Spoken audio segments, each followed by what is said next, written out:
Taxi.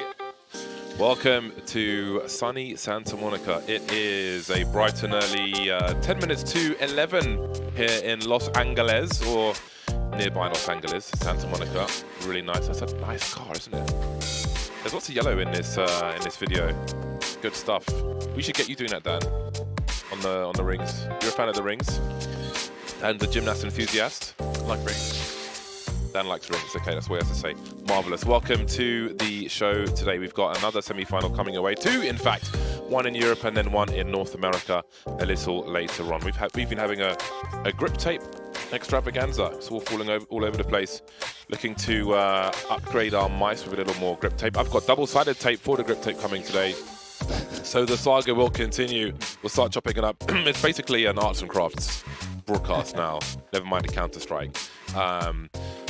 All these teams, where are they trying to go? They're trying to go to Arlington in Texas, very close to Dallas. That's where the finals are, and it's coming up late November, 4 days of finals, but for the fans it's a little less than that.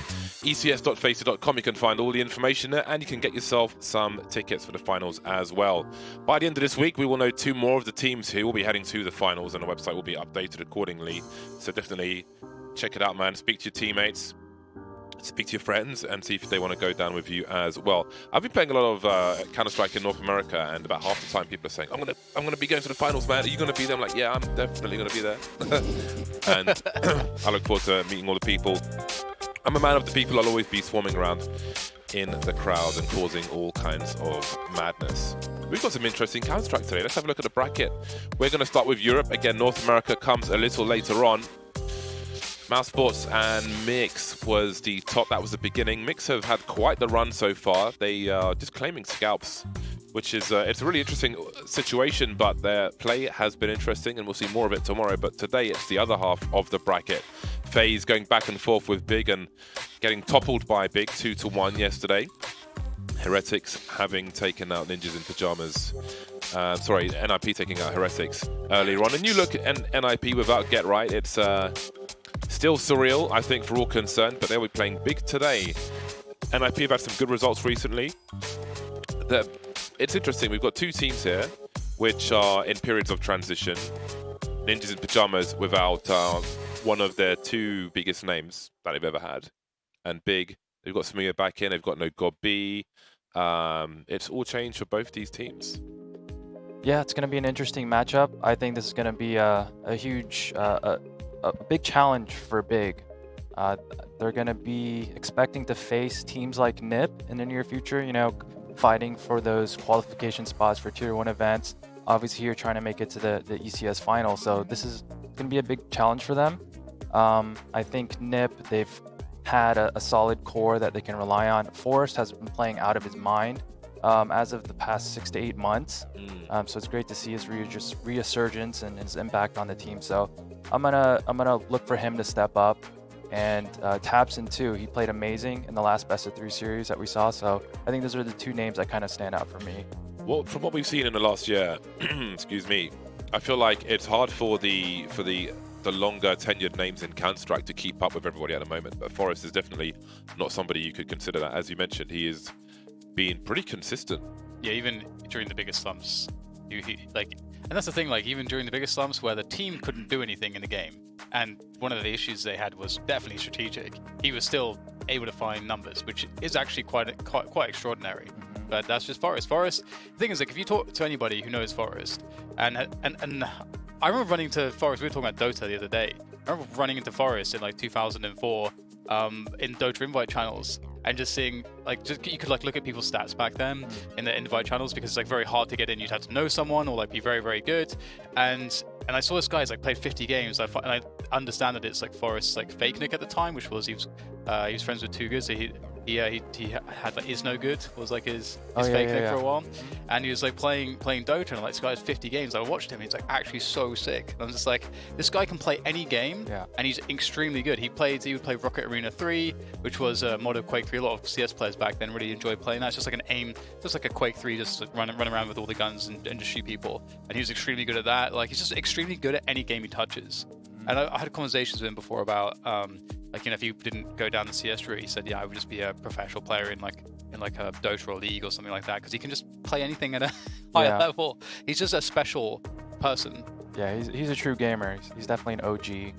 And yeah, I mean, being this consistent, this good for this long, I mean, I think you have to have some kind of innate ability to learn games and know how to figure out, you know, all the elements of getting better and staying at there too. Like you said, that's the impressive part. He's born for this. That's pretty cool. Yeah. Born this way, like Lady Gaga. Once I was, what was I doing? I was talking to Tosspot, and I said that to him, and he almost died inside.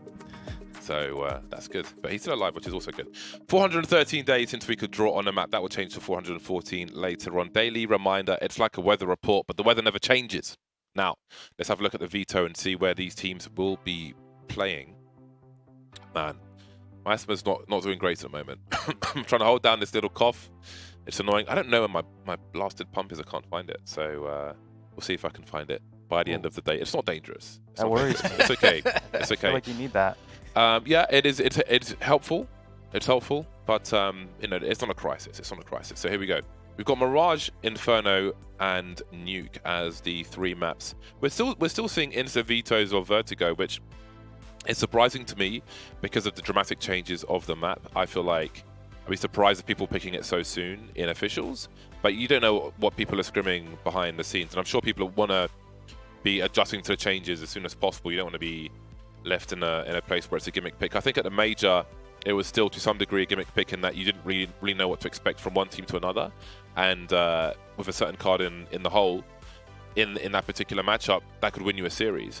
So that may be partly why we see the insta veto here. But anyway, Mirage, Inferno, and Nuke. It's a nice series of maps, starting off with the wide open Mirage, Sniper's Paradise. That'll be interesting to see. Yeah, and we saw both teams last series pick Nuke. So we see that on the 3rd map. That makes sense. And the Inferno pick by Nip, that also makes sense because Big got smashed on it on their last series. It was like 16-4. So Nip, they see a weakness, and I think that's the right pick for them. They have also got the demo to pick from. And Mirage from Big, it's I think, you know, it's one of those maps that everyone knows. It's going to be an even playing field, so that also makes sense. It doesn't require, like, you know, having you know, a deep book of strats. I mean, like, everyone knows the nades, everyone knows how to take mid, like, so it's going to be an even matchup there. So that pick makes sense as well. All right, well, I guess it's time for predictions then. Big and Ninjas in Pajamas. Again, it's still kind of early. We've seen some early results, some recent positive results for Ninjas in Pajamas. They've won their last 3 games. They 2-0'd Vitality out of those 3 games as well. It shows promise. But again, there's always a honeymoon period, or there should be, when you make changes. There should be, there can be. So we'll see what it means for the long term. But for me, I'm going to head towards Ninjas in Pajamas. I think the inconsistency in the Big versus FaZe match makes it hard for a confident pick with Big. And Ninjas in Pajamas showing some promise with the new team. So I'm going to go with Ninjas in Pajamas. Yeah, I think it's good maps for NIP. I think Big have a lot to prove, really. I feel like they're struggling. I think it's yes. For me, I think I'm expecting NIP to win. I think it does have the possibility to go 3 maps, but I think all 3 maps for me, NIP are a bit favored right now. So okay. Yeah, I'm gonna have to go with Nip as well. I think they have a core they can rely on. I think Big is still trying to find themselves. Their new member and their lineup has been together less, so I'm gonna have to pick Nip. Right, Sligwell. Yeah, I'm going with you. UK's hope again, so I'm going with Big, but I think it will be 3 maps. Okay, well, he was right last time, but yeah, I don't think it's too strong either way. I think it's definitely possible that Big win this. There's some uncertainty, and maybe that makes for a good series. Now it's time to see what the people think. The people on the interwebs. Will it be the Germans or the Swedes?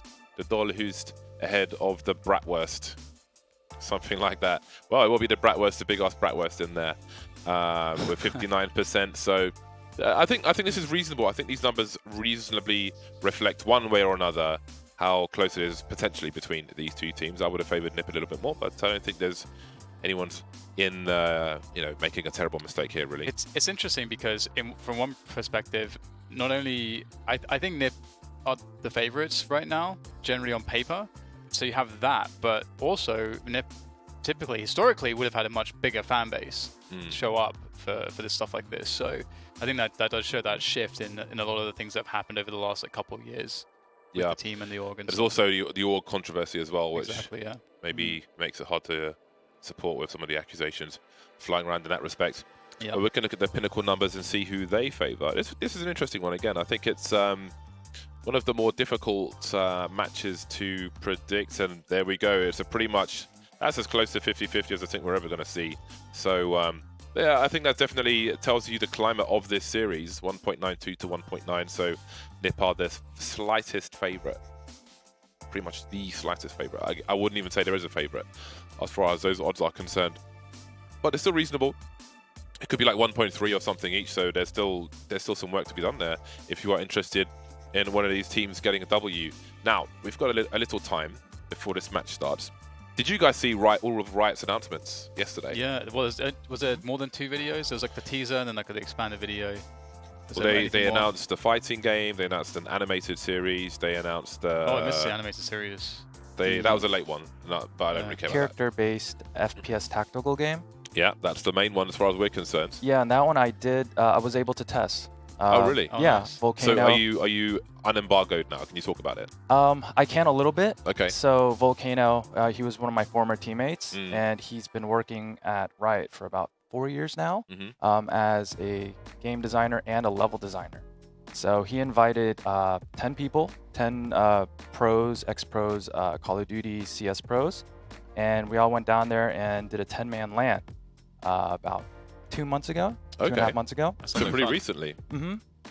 And I can honestly say it surpassed all my expectations. Yep.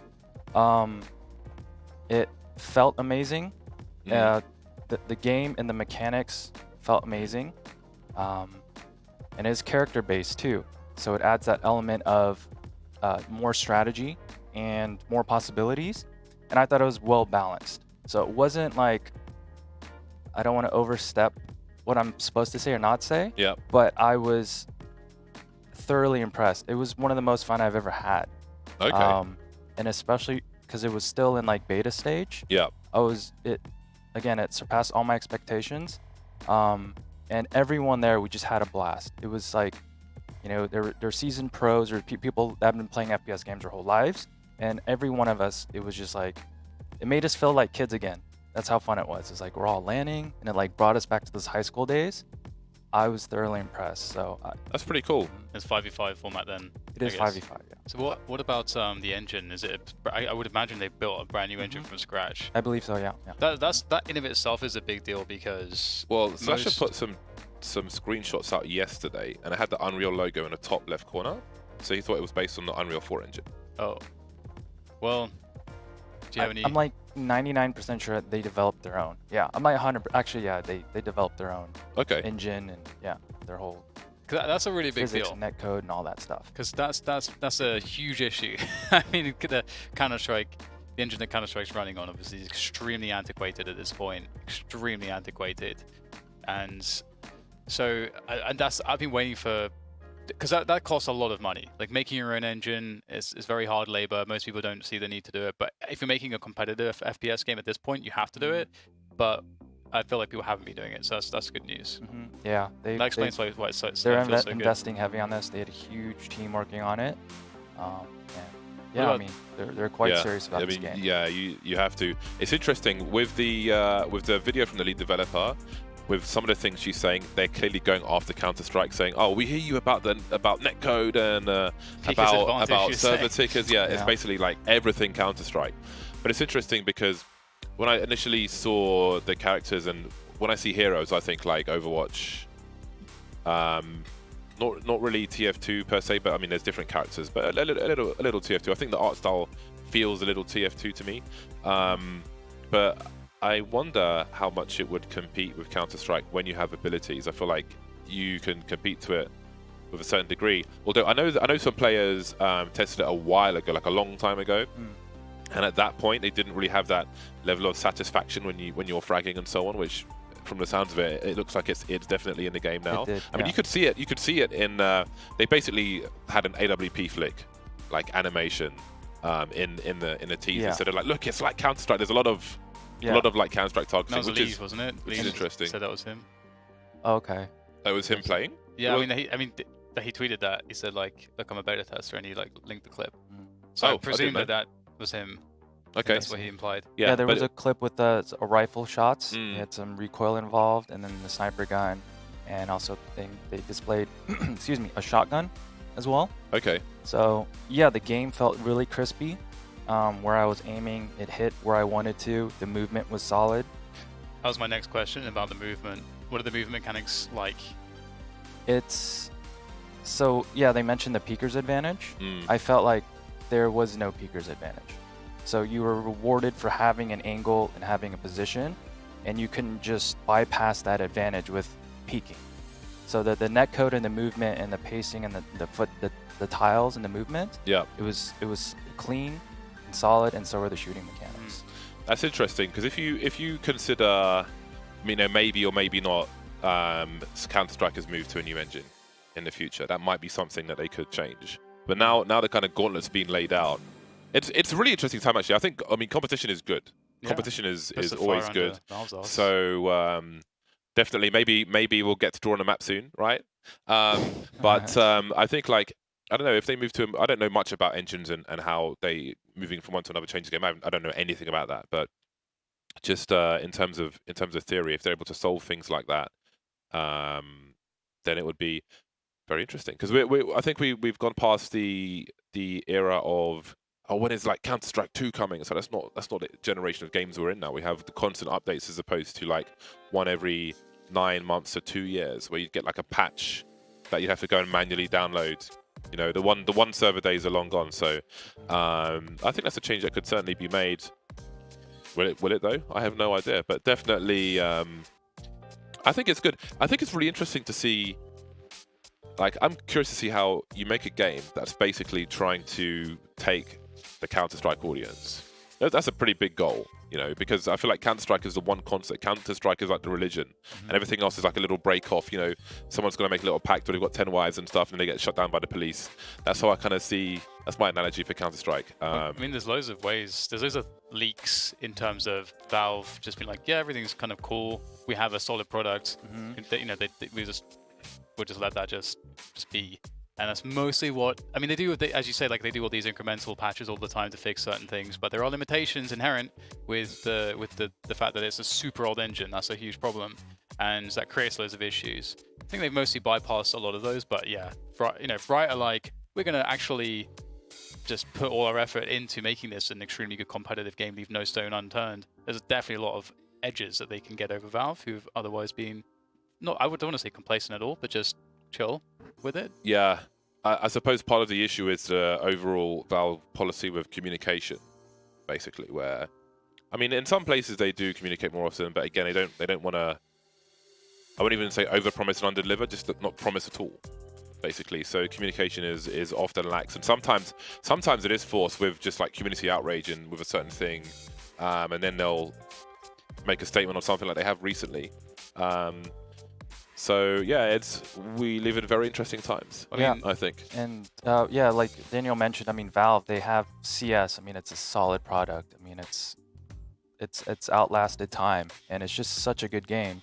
So having another game come out that can compete with it in that aspect that you're saying, where it's kind of like trying to go for the feel, trying to optimize the mechanics and physics of CS:GO, and then adding the element of character based, which is kind of you're going into like the Overwatch side and Team Fortress side, which those have been very successful games, but haven't got to the level of CS at a high esport level. Yeah. So I think Riot's trying to marry those two and find that balance. Their CEO tweeted and said that the abilities aren't used to frag, which is interesting because if you look at Overwatch, it's like press this button to win, basically, with certain things, the Q button, right?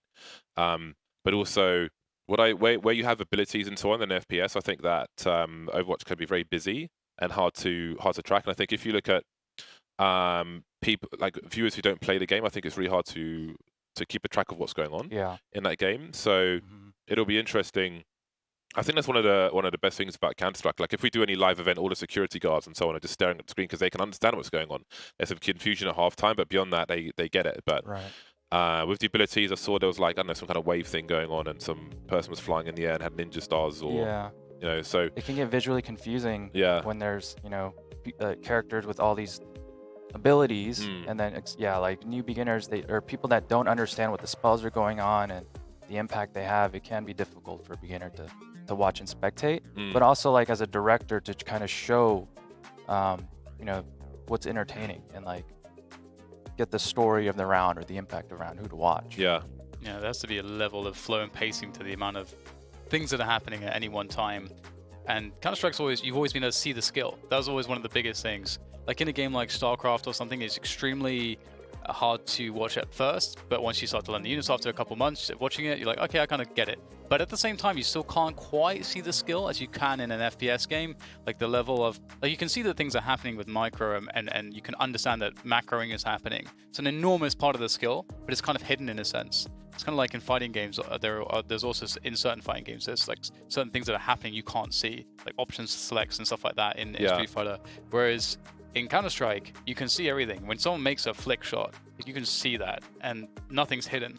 There's like not a single thing that's really hidden. It's just up to us to be able to show it, and it's not going on at too fast of a pace for us to be unable to, in a perfect world, show it. So yeah, I guess like team-wise, we can communicate that, but you can see the individual score at least in terms of like straight up fragging and so on. Whereas it's hard to, like if you're like Soldier 76 and you're just, you know, you put someone in this box and you're going to frag them, then you can't really see.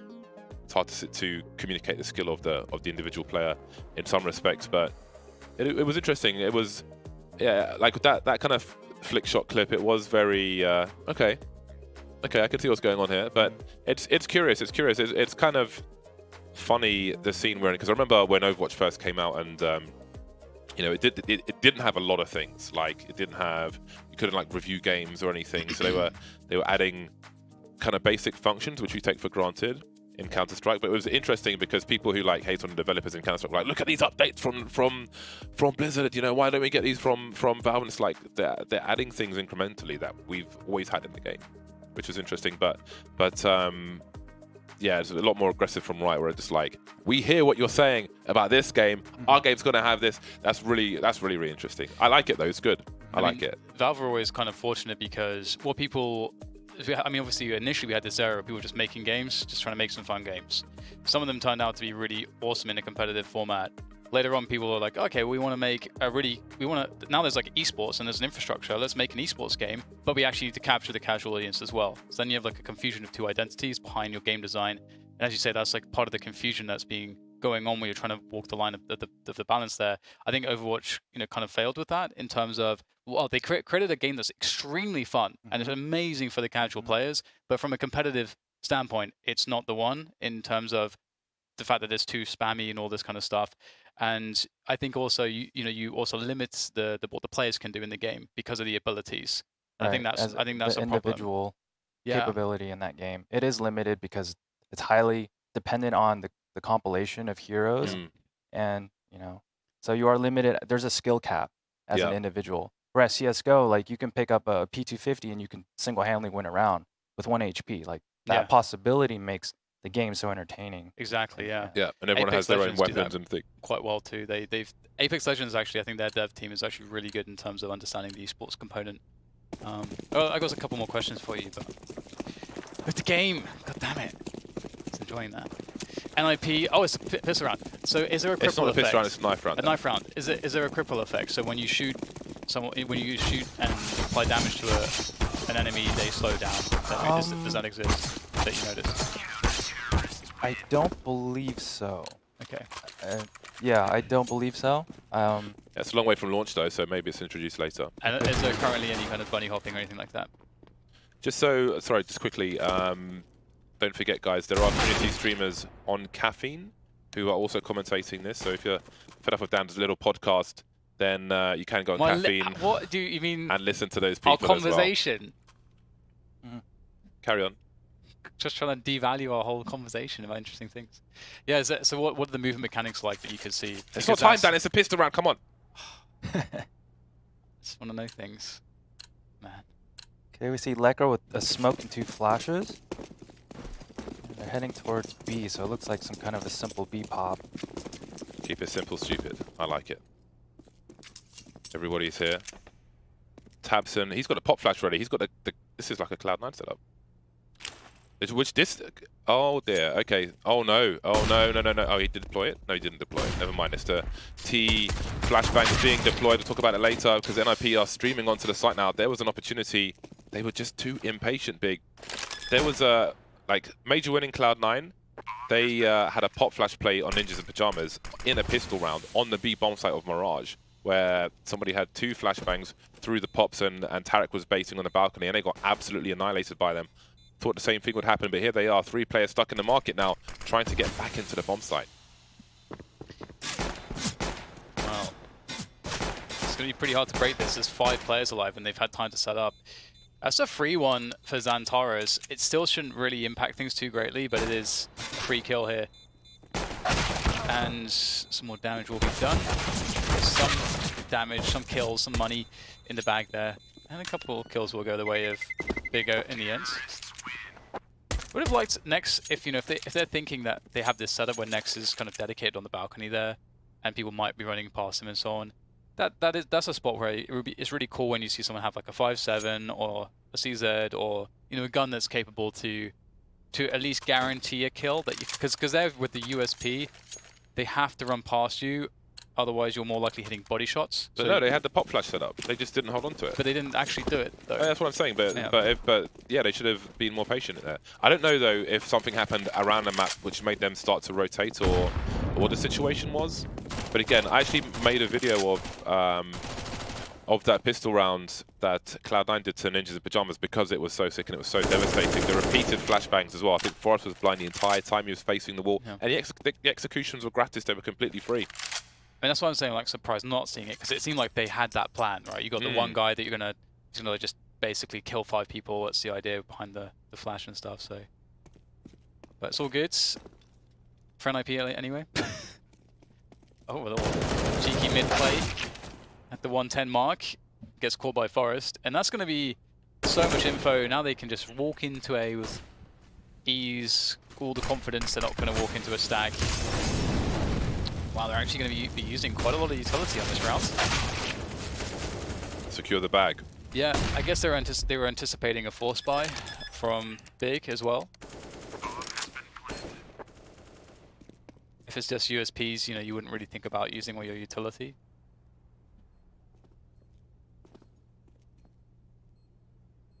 So it's a good start for NIP. And this is a map that, it should be a really strong map for NIP. I think it's a map that should look like their strongest map over the next few months for sure, if it isn't already. Yeah, and I like this call by Big for the full save. Sacrifice 1 round here, and now they can buy a rifle, armor, and get some utility. Got an op no armor by Smuya. See what he can do with this. NIP have the Mac 10 still. A Deagle. Forest is going to continue with the Deagle because they did lose 3 players in the previous rounds, and they want to maximize their utility. So that's really interesting, and that makes a lot of sense. You don't need necessarily extra firepower if you're going to be hitting the bomb site all together as a team. And I like that they're picking a round such as this. There's not really all that much in the way of counter utility. No incendiaries, 2 flashbangs. That's all that Big have. They're going to minimize Smuya's usefulness by obscuring the vision that he has. He can't really have much impact until it's an afterplant situation. Busy and creeping through the A palace smoke, so he can just tell his teammates to stay alive. He can get the big flank. Nip have no idea he's up there. Can he get 2? Really needs 2. He can fall back as well. Ding dong from Twisto. He will be denied and lining up for Tabson. 1 for 1 now. 2 players remain for both sides. Forest still on a Deagle. Got a rotation into Palace from Forest for some spam, but the bomb's planted inverse. Oh, they're really banking. Look at this, the double rotation. We've got a player making his way in towards Connector as well. It's Twist with 10 HP. They're expecting, this is such a 100 IQ play from Ninjas in Pajamas, and there comes Twist, seeing them fall back, a shot to the head. Sorry, Forest. Got him the wrong way around, but anyway, Smir will have to fall back, and it's a 3-0 for Ninjas in Pyjamas. That's such a great level of awareness because he can be too focused on the engagements and the fights and so on, but for both of them to rotate, one to Palace and one into mid, because they're bigger, expecting them to make a play once they start touching the bomb the first time or the second time. That's pretty awesome from Ninjas in Pyjamas. No kit was a huge problem as well. Yeah, Big actually did have a pretty good pace there. As you say, you know, the no kit factor playing a large part to those sort of decisions. And I thought that there was a really big chance for Big there, especially like that crazy thing off the last bullet from that M4A1 from Tabson could have created some issues. But NIP, they're off to a good start, and it's really interesting for us because we get to see their game plan when everything goes well, which is, and you can see they're going for a really heavy beat push here, in an anti-eco. Gotta love the big grenades. This Deagle's done great work. Next has really made it possible. Smir still lurking with the AWP, not even got a kill yet. His teammates are doing all the work, and they did hear him. But there he goes. Antares has got a Krieg now. Lekro above the window. He's made it winnable, but he has no idea where Tizian is. Creeping on a short position. Lekro slowing things down, 12 HP, still got a bomb. Now, does he eventually make a play in towards B? Does he rotate towards A? And AWP has been collected. That's what I was going to say. Very likely that Tizian picks up a weapon, but again, with all the quietness, he has no idea if Lekro's rotated or not. Moving away from the A site now, so Lekro has a chance, but there's so much time on the clock, he might rotate into Tizian. Does he go down, or does he go to B walls? So he's jumped down just in case. He tried to give some sound cues away, suggesting that he was rotating. It sounds like Tizian might have heard that. Yeah, he's definitely heard a sound. 25 seconds now. And unfortunately for Lekro, I think Tizian has the right idea because he's got a good position. Hasn't heard the beeps. Bomb has been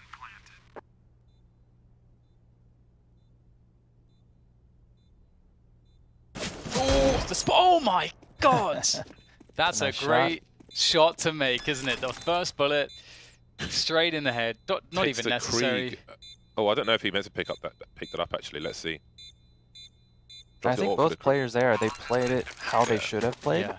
I think when you're Tizian, you don't know if the other player's gonna, if the last member is gonna fall back or commit to the original site. So you just hold the middle and heart of the map, so you can rotate to either site. And then Lekro, when you have such low HP like that, you just want to hold and use the round time and make the other CT think that you fell back to their site and do the late plan. Yeah, it's a good demonstration as well for everyone out there. Like if you can reset a situation, CT will have no idea. It's just like cutting noise. Well, here's a quick boost. Fast timing. Oh my god, it's done enormous damage for Nex. And NIP now, desperation push with the Mag-10. Love it. Forest straight through the window. Actually on the bomb site here. Can do more damage with that Mag-10 potentially, but he does get eliminated. Twist is the next one to step up to try to deliver the kills, and he's going to do so. Traded out. Nex just simply did too much damage. He discovered the plan way before it was ready. It was half-baked. I haven't seen that boost in a long... I like that. It's innovative. They found the timing to get up there quick and peek it. Catches two people off guard. And you can see apparently NIP, they are going all heavy exec-based strats. Everything is set from the freeze time. It's pretty cool because, you know, it's kind of far away from some of their past identities, except the threat error. And then, very nice from Forest. But also at the same time, it's really interesting just because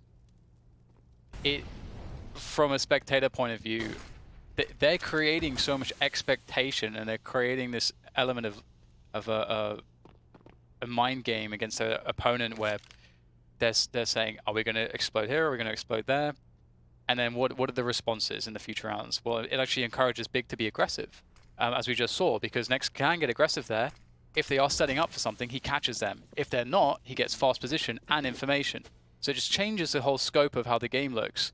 And I think it makes a clearer story for us to tell than if people are just kind of like defaulting and pugging around the map. Yeah, if you do expect the other team to be an exec-based strat to just shift into like a heavy 5-man A site, they are susceptible to be getting pushed upon on the map, and you get a ton of info on CT side, and you get those aggressive angles and clear out those spots. 35 seconds remain. This angle's pretty good. Crouching, you're not showing to the Palace position, but Forest will manage to catch Tamuya. So 2 players taken out. That's about $11,000 of damage, 11 to 12. That's pretty good. They couldn't rescue the AWP either. Yeah, that makes it even more expensive. So that's great work for Ninjas in Pajamas. They dried them out and then popped some heads. I think it was it you that mentioned Forest, or was it Ron? In what capacity? That he had to step up. One of you said he had to step up. Oh yeah. He's the player I'm looking for. Well, you got The veteran of the team, and he's playing amazing past 6 months. The odds are changing for this map at the very least. 3 to 3, but looks like Pinnacle are feeling big a little more. Santara's taken out in Palace, creeping, trying to get some information. Tizian's doing the same. He knows 1 player's in Palace. Now, does he try to walk elsewhere? They have a good read, actually, that there's probably 4 players somewhere else. That's really nice work from Tizian, just hiding on the side of the wall. That's a lot of information for Big. What did Nip choose to do? There's a minute on the clock. Forrest has fallen. That is 3. That's a huge frag. Plotsky will hold on to the bomb, though. 3v3 with a minute on the clock. Now things are getting hairy for both teams. Yeah, Smuya got dinked, I think, early in the rounds in a 1v1 in B apartments against Plopsky's Krieg. So Plopsky's done a lot of damage this round so far. And NIP have quite a lot of time to figure out what they want to do here. They've got the run of the map as well. A re-aggression from Tabson in the Palace position is the kind of play for A, so he gets to basically anchor half of the map effectively by doing this. And it allows his teammates to stack on the B-bomb site, as Tabson could just let the bomb go down on A if he so chooses from the Palace position. It's a pretty typical way to play that spot, and it's up to Smuya and Next to win the round for Big. That's perfect. 20 seconds left and there's a smoke in the apartments. Again, the awareness is awesome this time from Big, but the pre-fire from Lekro through the smoke is going to have a huge effect. Smuya delaying. Is there time for the bomb to be collected? It's a long way to jump all the way up. I don't think he's going to make it. It's going to be close. Oh, no. It's too late. Tabson just needs to hide. Actually peeks in the window. There was a small window of opportunity for Twist there, but didn't really face. That could have been around, but there we go. It is going the way of Big. That late smoke was an MVP play from Big. Yeah, and the right stack, or the smart stack by Big, to stack B, they had one of their members push all the way A ramp, and clearing that all the way out. So, not leaving Nip enough time to fall all the way back to A. That late smoke, that's a killer. That's interesting. I haven't seen people really throwing that one. I thought for a second, I was like, that can't be like the Astralis smoke. There's a gimmick. When this map was newly released, there was a gimmick smoke you would do top mid, where there's I think there's a bin top mid, and you would boost on top of it to look over the smoke into the window.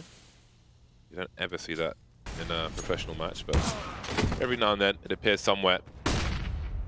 Smuya taken out. This is a hero AWP for Ninjas in Pajamas. And they're looking to swarm onto the site now. There's a very dangerous MP9 by default, and expecting a rotation. They are falling back, heaving forward. It seems to be the latter. Some back and forth. They've left the bomb behind, so they're not showing that just yet. Plopsky creeping through connector. There's a smoke to deal with, though. And Tabson's coming in from the top before Plopsky can do anything about it. It falls in too late. 3 players taken, though. NIP are doing a lot of damage in these rounds where they don't have a lot to work with. They're keeping the CT economy honest. That's a great shot. Yeah, like those 2 entries, it's really unfortunate NIP were not able to finish with even a bomb plant there. Obviously, as you mentioned, the bomb was left behind. But as you also said, they are keeping the money pretty tight for Big, so they've given themselves opportunity here to capitalize in that sense.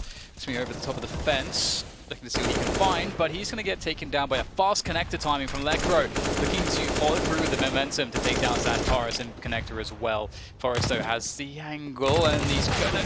No, he doesn't close it down. That is quite unfortunate for NIP. Very surprising.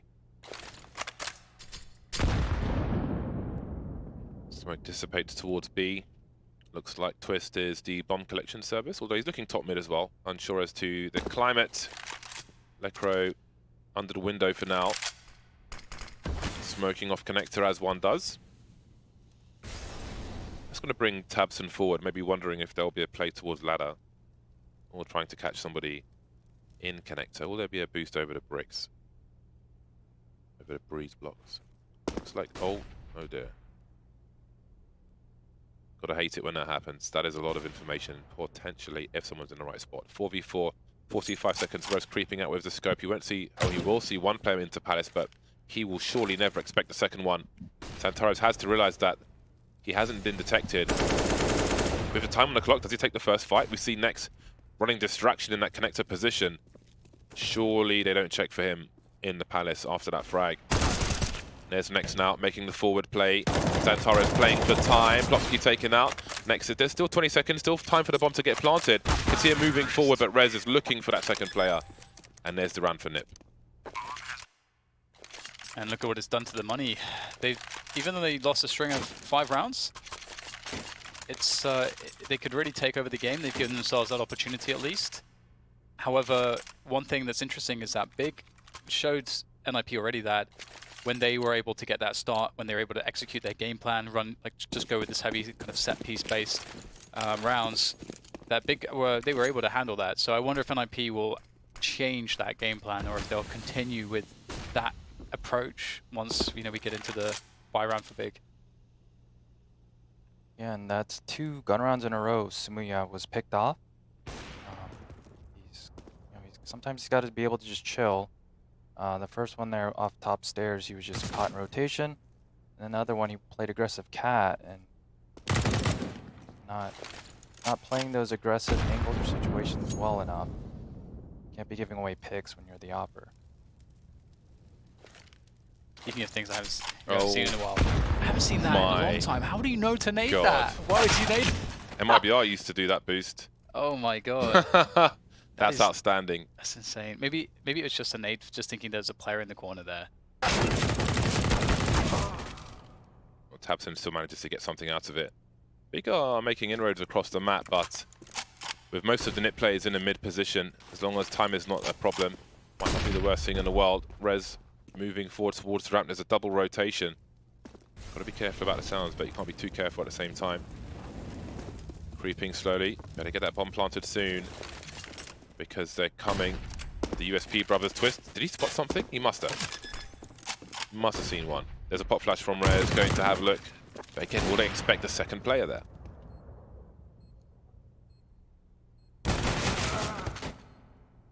It's like Rez does. It's a great shot from Smuya.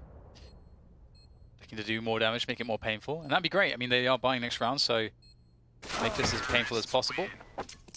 5-5 though, secured by NIP. They are in such a good position, such a commanding position. In fact, they don't actually have money here. So another half buy is in store. Or less than that.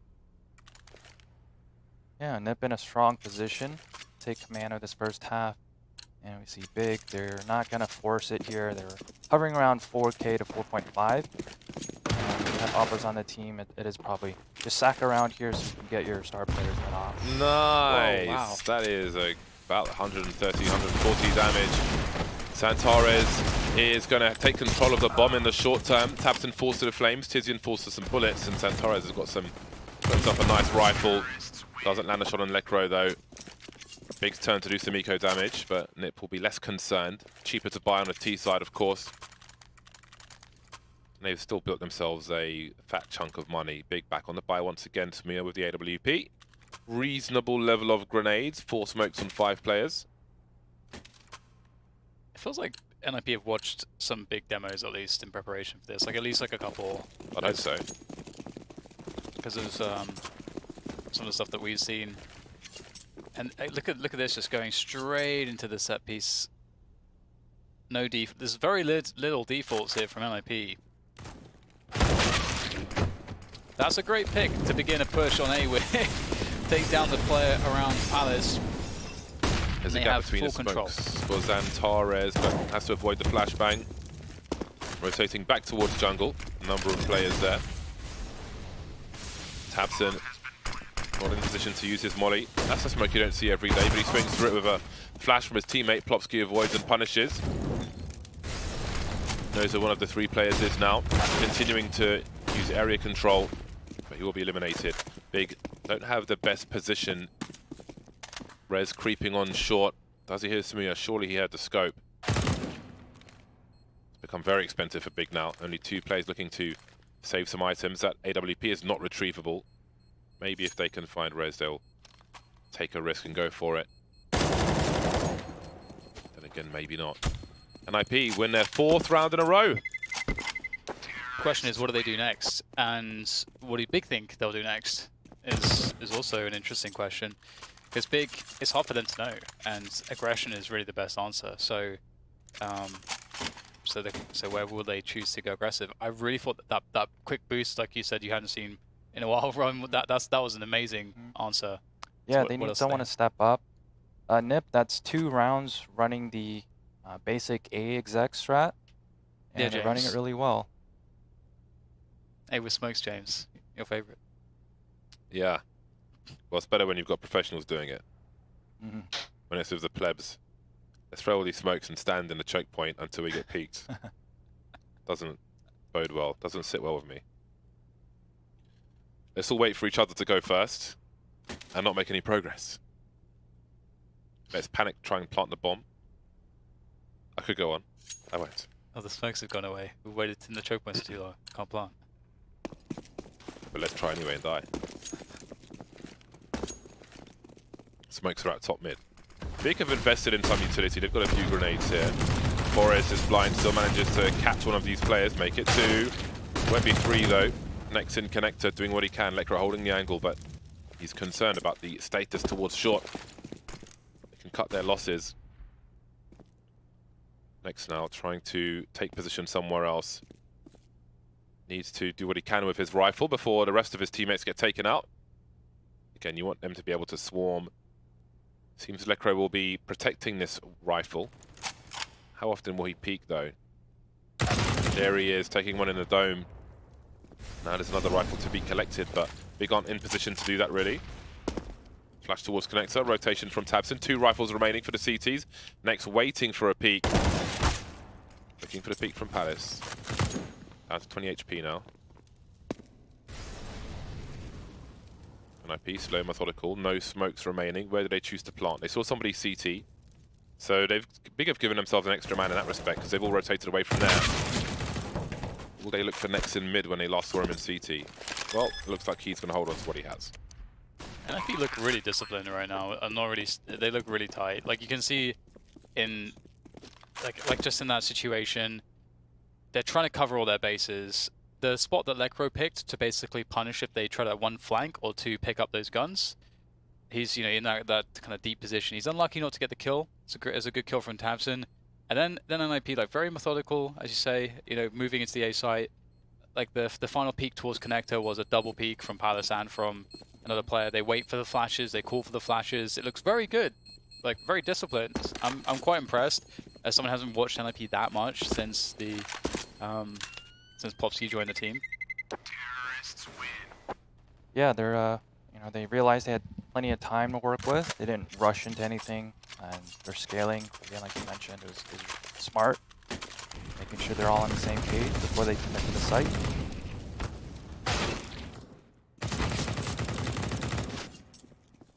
And Nip, they are looking strong, very strong. This is, of course, Big's map pick. So far, so good. 5 rounds in a row now for Ninjas in Pyjamas, feeling that momentum being fueled from it. Lekra with the high flash, makes his way towards short. Got the off angle being played in connector.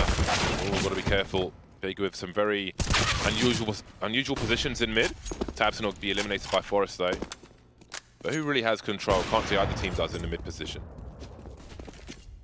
Big still with Tizian and Xantares around that connector area. Now they smoke it off. And NIP focus on B.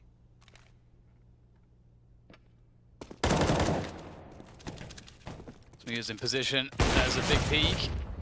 Oof. Able to get out of there though, doesn't get any connections. They know what's coming. Smuya will take one down as they make progress, but they can't get through the apartments, and that's the problem. He will not do even all that much damage in that round.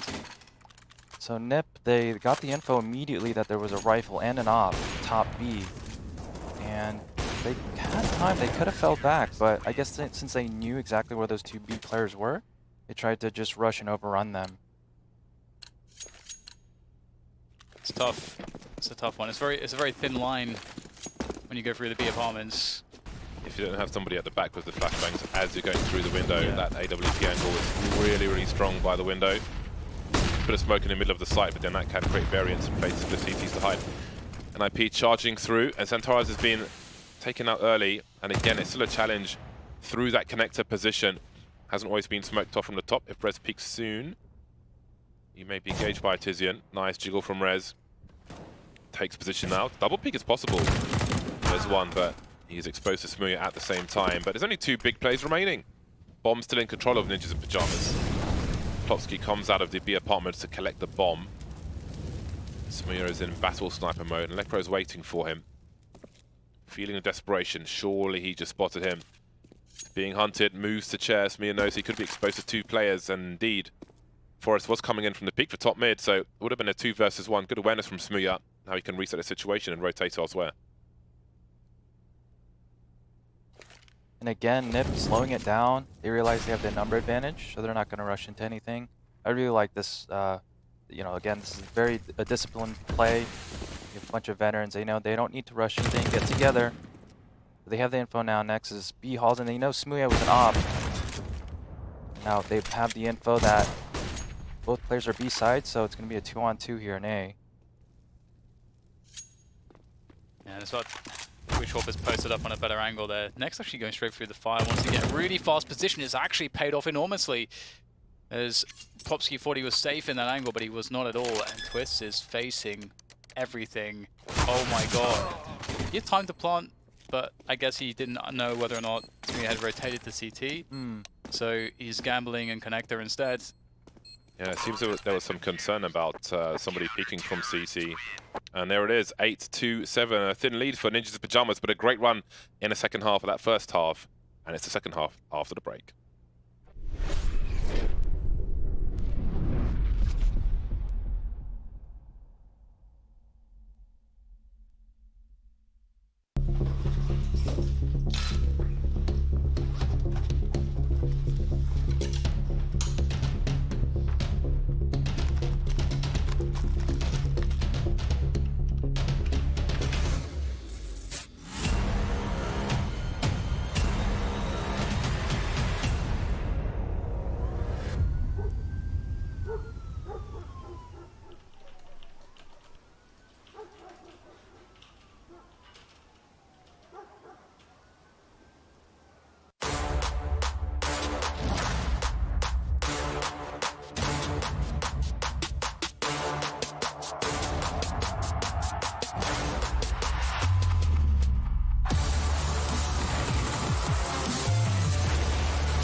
Up your game.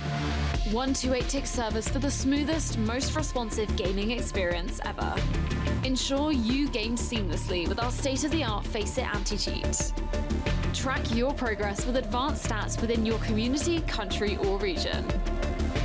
This is the true ranked experience. Sign up now at FACEIT.com.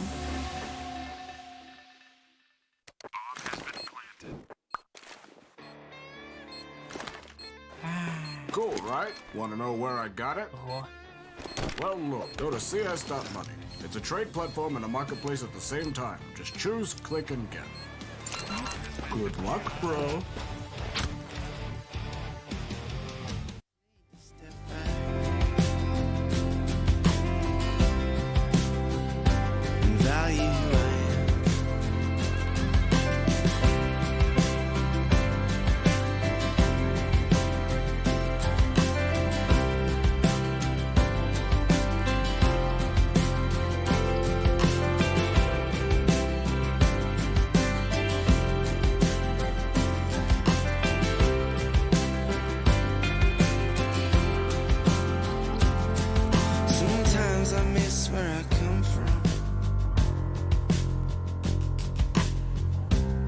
but I am glad to be here.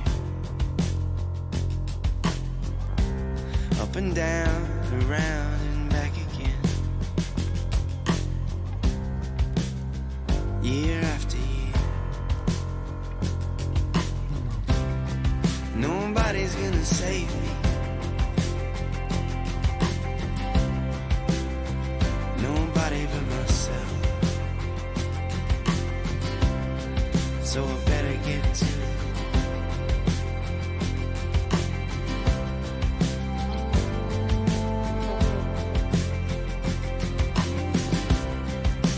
Money don't mean shit.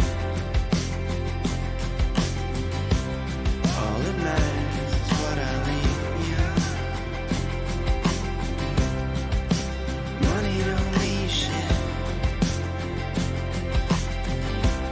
All that matters is what I leave behind. Money don't mean shit. All that matters is what I leave behind. Money don't mean shit. All that matters is what I leave behind.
We're back.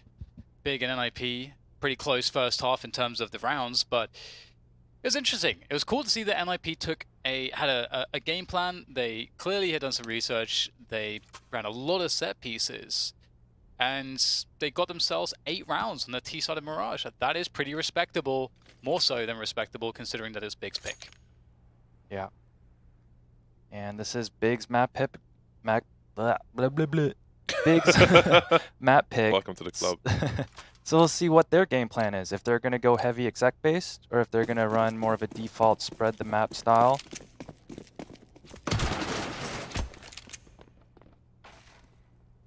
Yeah, it's going to be interesting to see. And they've already picked an option where you send 3 down under. Where are the P250s, man? There isn't a single P250. It's Mirage. Long, open duels. The 3 guys can abuse the numbers. Let's see, look, he's got a headshot. Twist would be dead if it was a P250.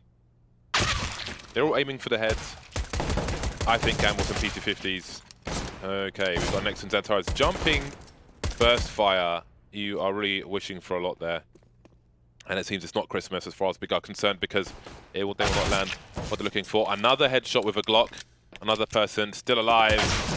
Tabson flies into the window and finishes off the job on one of them. Great patience from Forrest. That second flip was absolutely disgusting. A ding-dong from Tabson, and he will fall as well. So many headshots with these Glocks. Imagine if they were P250s. Yeah, imagine if they had 2. Yeah. The new meta we've been seeing. I've been talking about this for years, man. For years.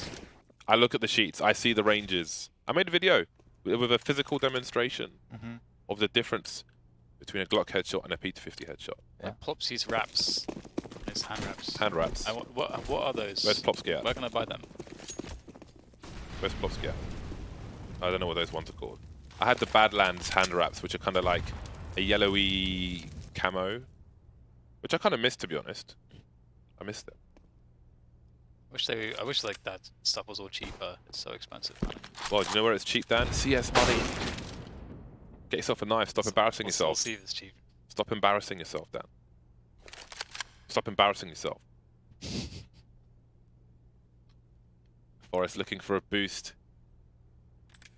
See, he's peeking every so often, not just standing there holding the angle. The T's may look and see nothing, and then think, okay guys, we're safe, we can go for the boost. What are they deciding to do at the moment?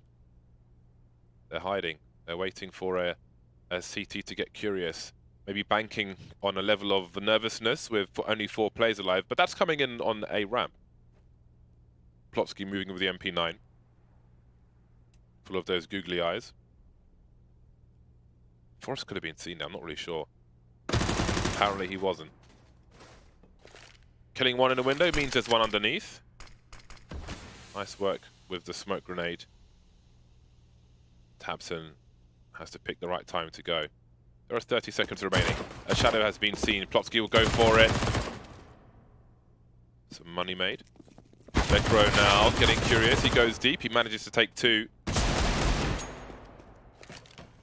Forrest has fallen, but there's 15 seconds for Tabson to die. So he can't dilly-dally here. He needs to die. He needs the loss bonus.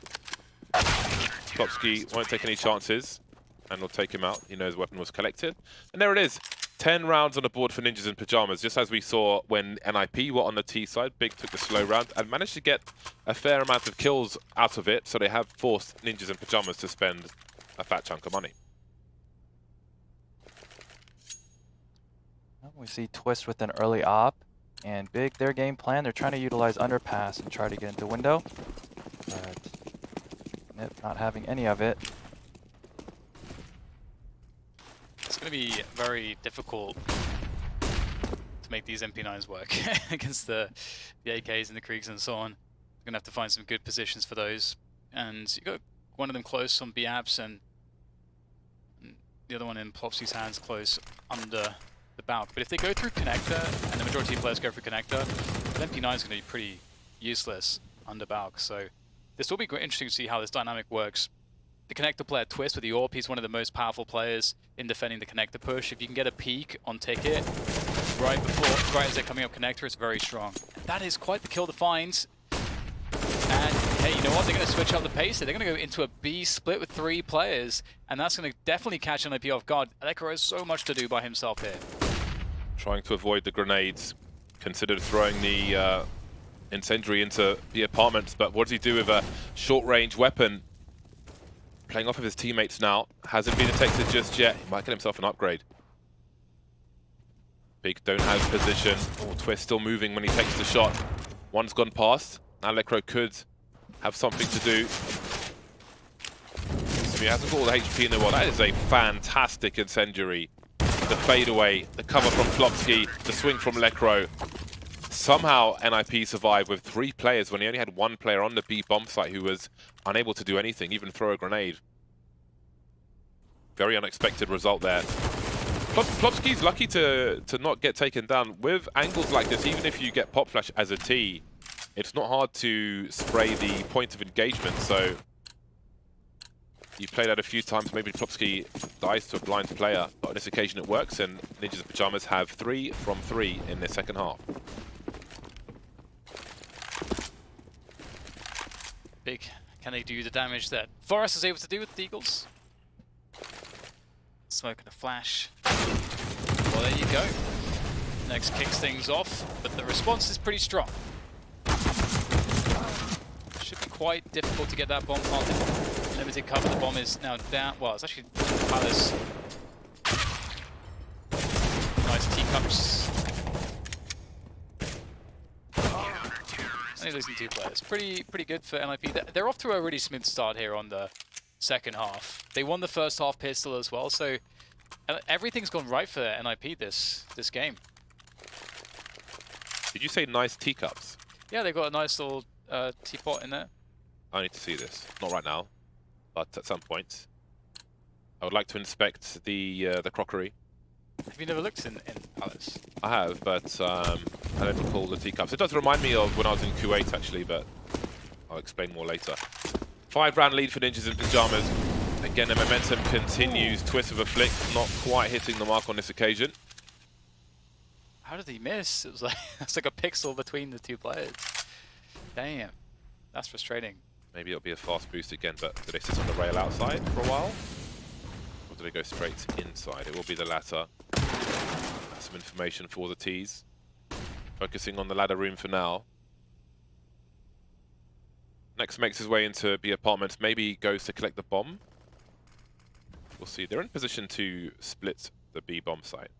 Doesn't happen as often as you might think though with ladder control, so we'll see what they choose to do. Oh, mistakes have been made around connector. Perhaps waiting for the smokes to go up first. Caught off guard, Forest. 4 versus 4 though.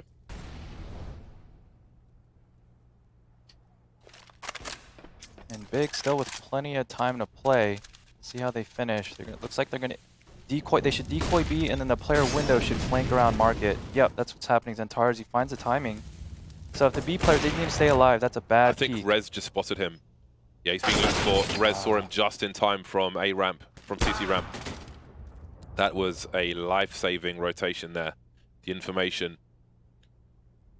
Next hiding behind a plant pot. Not getting much sun in that location. Not much for him to do at this point. But walk away. And Big, they had a great opportunity to win that round. They got window control. They faked B, rotated that market 2 players into B. And when anytime that happens when you're faking, you need to stay alive and give the flanker enough time to catch the CTs in the back. And that early pick there in B Hall, when that player died and they cleared B Hall, that's when the whoever was spotted the market player that shifted his focus back to market. It's cool too to see that NIP were really happy to just play very, very passive. Some teams go to that gear where they'll completely give up window, they'll put someone outside of the vent to make sure that there's no market, backstab, and they'll give connector and cat walk away. Forest, he loves a cat push, but it's not going to work out for him in this instance. Can Rez do some damage here? No, he will get taken out. This is a problem. NIP loses some ground here. Oh my goodness, he manages to turn around and still get that frag and stay alive. It's a nice namesake there. Little twist. And a frag with the AWP. Twist and shout. One way to put it. Could be a cheesy AWP name. 3v3. Only 1 rifle for Big though. And 1 flashbang for Smooya, who's carrying the bomb with Tizian, 2 pistol bros walking together. Plopski, he saw a little something. But that won't be the bomb on the radar because Smooya's behind him. So they know there's a lurker towards A, but they need a little more information. Plopski's fallen back to a more passive angle, but a second man will rotate for NIP towards that CT position, leaving Lecker on the high ground of B. in Lecro NIP Trust. We saw in the first half a 1-2 set up with the remaining 3 CTs for Big, but it's the other way around for Ninjas in Pyjamas. What I expect Plopsky in the same spot. They've heard the scope, surely. Unable to finish Smooya off. He's stuck there for now. Somehow able to escape Lecro. But where are the other 2 players? It's an incendiary here in Plopsky. That could be placed on Sandwich pretty happily. That would be brilliant, but he's going to do everything himself now. It's a good elevated position. Has no smoke. And that's an issue that Molly should spread enough. That HE as well. All the utility getting used here. Xantares can't peek because of the Molly. Someone's going to have to peek it. Oh no, that's it. That is definitely it. Very well done by Big. I was, definitely credit to NIP for how they played the 3v3 situation. I felt like they did it well. Like Plopsky, he could have with the Krieg felt the confidence to peek all the way down to a ramp. He played CT, he played it passive, he waited for Twist to come and assist him, making sure that it was a guaranteed 3v3 retake. But I mean, what can you do about the quick 1 deeks? Yeah, 2 1 deeks there. So we see the individual skill from Big stepping up and winning a much needed round. So they stopped the bleeding. Now they have full inventory. See if they can string some rounds together.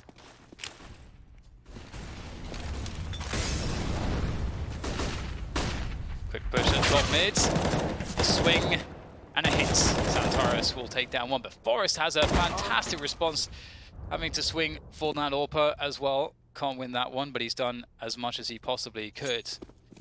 As much as you could ask. Another 3 versus 3, but this time the difference being that there's a lot more utility for both sides, a lot more time for Big to maneuver. Would they hit that from there? I don't think they would. No. And this is just going to try to crash peek that one. Not going to work out. Yeah, there's another common angle a little deeper, which maybe he was crouch peeking for, but everything comes with a risk. That smoke is actually quite handy to allow his teammates to rotate in from the door, although there are angles beyond that smoke already. Lecro with a nice flick, looking for the remainder. The remainder is Smooya holding the high ground. It's a nice answer from him, but where are the other 2? He's got time to try and thin the numbers here. Doesn't need to focus on a bomb plant just yet. The rotation towards the short position. No, the underpass actually. Will he commit to the bomb plant? Not just yet. As time passes, things get a lot worse. Does he make a play towards A? I think he has to now. He's committed. The awareness would be pretty epic if he's able to do this. 16 seconds. Not sure what the shot was for. He'll rotate towards CT. Just time to plant the bomb. I don't know why he shot. He was confused. Maybe he thought he saw a model or something, because it kind of gives the game away a little early. Oh, you've got to be careful with these teasers. Smooth's pretty fast, looking for that second frag. Doesn't know where he is just yet. There's a Molotov to force him from this position. Oh, so close, but still no connection. There's the molly. Won't land that critical shot. Props for getting the bomb plant, but I do wonder why he fired that P250, because maybe he could have got a better position had he not done that. Yeah, give his peeking was position more scary. earlier. What? The peeking there from Plopsky scared the crap out of me. You can't give Smooya an offer shots like that.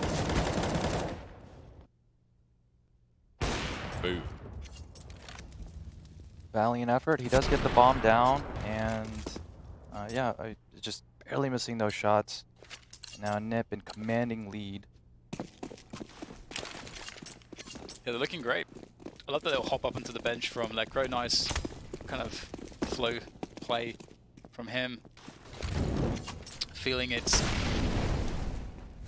Oh, this could be juicy. Not quite. Burst is coming though. How much has Lecro got? He's got, oh wow, he's got coverage from the market with Forest on the AWP. That's going to be difficult. That flash is not going to do anything for Forest. Still doesn't hit the shot though. More chances for Forest as Lecro contains all of them. Beautiful work from Lecro, not allowing a single player inside the bomb site. Tabson has his flank, but he will go down.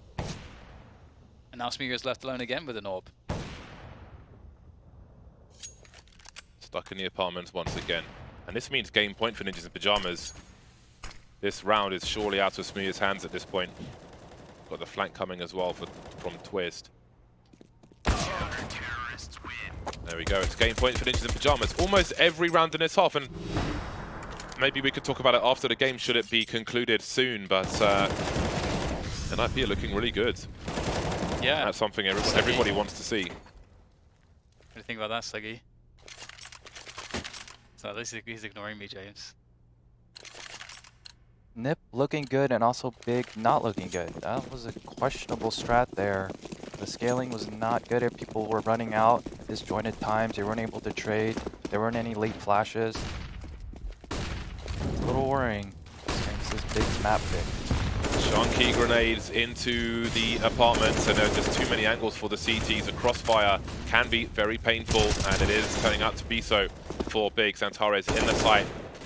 There is that old vintage Xantares because he's most certainly needed now. He's hunting, gets the first one, but traded immediately by Rez.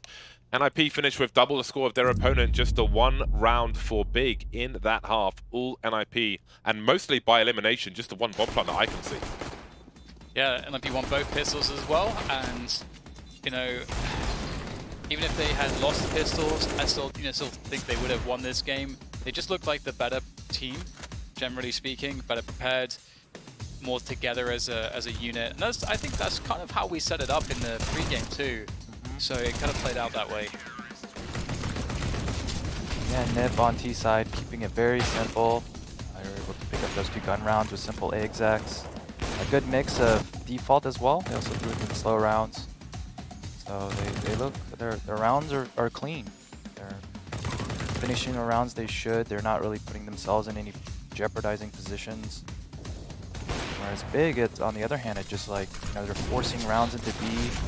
They have nades that they can use. It kind of looked like they gave up, honestly, in the last 2 rounds. Just kind of rushing into B haphazardly. I did like their early game plan on T side, try to utilize underpass and window, and they were able to get there a few times. See if they can recover. And we've got Inferno next. Indeed we do. NIP take that one with authority. And that's a positive result for Ninjas in Pyjamas. Again, we're seeing more progress from them, and I think everybody wants to see that. The brand going back to the dizzying heights it used to be at. It's a step forward. It's a step back for Big, but there's more CS to be played. Indeed it is. Inferno that comes up after the break, which is now. We'll see you back here in just a few minutes.